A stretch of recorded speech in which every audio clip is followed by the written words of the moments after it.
ওমর রাদিয়াল্লাহু আনহুর বিষয় কেমন ছিল। ওমর রাদিয়াল্লাহু আনহু তার কাছে তিনি যখন খলিফা ঘরে বসে আছেন, হঠাৎ একজন সাহাবী আসলেন, আবু মুসা আল আশআরী রাদিয়াল্লাহু আনহু।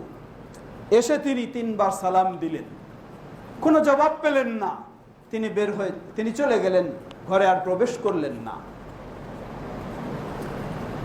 ওমর রাদিয়াল্লাহু আনহু বুঝলেন সে চলে গেল, বের হলেন, বের হয়ে ডাকলেন, হে আবু মুসা, কেন তুমি চলে যাচ্ছ? তিনি বললেন, আমি শুনেছি রাসূলুল্লাহ সাল্লাল্লাহু আলাইহি সাল্লাম বলেছেন, তোমরা যদি কেউ কারো কাছে অনুমতি চাও ঘরে প্রবেশের জন্য, তাহলে 1 বার 2 বার 3 বার পর্যন্ত সালাম দাও।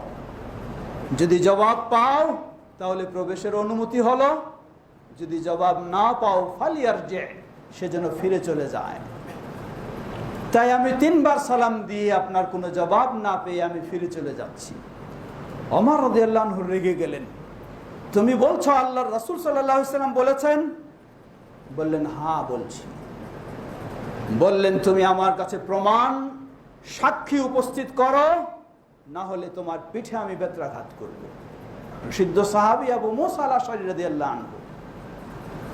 আবু মুসা আশআরী রাদিয়াল্লাহু আনহু তিনি একাই শুধু রাসূল সাল্লাল্লাহু আলাইহি ওয়াসাল্লামের কাছে শুনেননি, তিনি জানতেন যে আরো অমুক অমুক এই হাদিসটি জানেন। তিনি বললেন, ঠিক আছে, আমাকে সুযোগ দিন, আমি সাক্ষী উপস্থিত করছি। বের হয়ে গেলেন, গিয়ে দেখলেন কয়েকজন সাহাবী তারা বসে আছেন। তাদেরকে বললেন, আমি এই কথা আল্লাহ রাসূল সাল্লাল্লাহু আলাইহি ওয়াসাল্লামের কাছে শুনেছি, আপনারা কেউ জানেন এটা শুনেছেন? সেখানে অনেকজন ছিলেন, তারা বললেন, হ্যাঁ আমরা শুনেছি। আবু সাঈদ খুদরী রাদিয়াল্লাহু আনহু এবং আরো কেউ বললেন, ঠিক আছে, আমাকে সাক্ষী হিসাবে আপনারা আমার সাথে চলুন।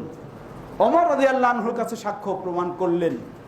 ওমর রাদিয়াল্লাহু আনহু বললেন, হে আবু মুসা, জেনে রাখো আমি তোমাকে কখনো মিথ্যা বলছি না।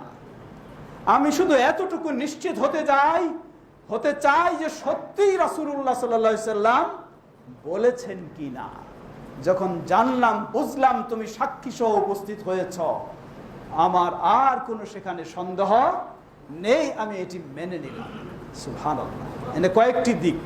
প্রথম দিক, ওমর রাদিয়াল্লাহু আনহুর মতো ব্যক্তি, তারও কিছু অজানা থাকতে পারে, অসম্ভব নয়, এই হাদিসটি তখনও তার জানা ছিল না।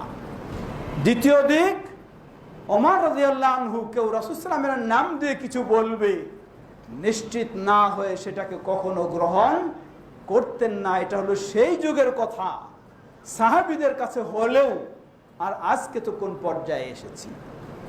তৃতীয় দিক, রাসূল সাল্লাল্লাহু আলাইহি ওয়াসাল্লামের নামে কেউ কোনো মিথ্যা বলুক, ওমর রাদিয়াল্লাহু আনহু যখন সত্যি ভালোবাসেন, কখনো রাসূল সাল্লাল্লাহু আলাইহি ওয়াসাল্লামের নামে কেউ মিথ্যা বলবে এটিকে কখনো তিনি মেনে নিতে পারেন না।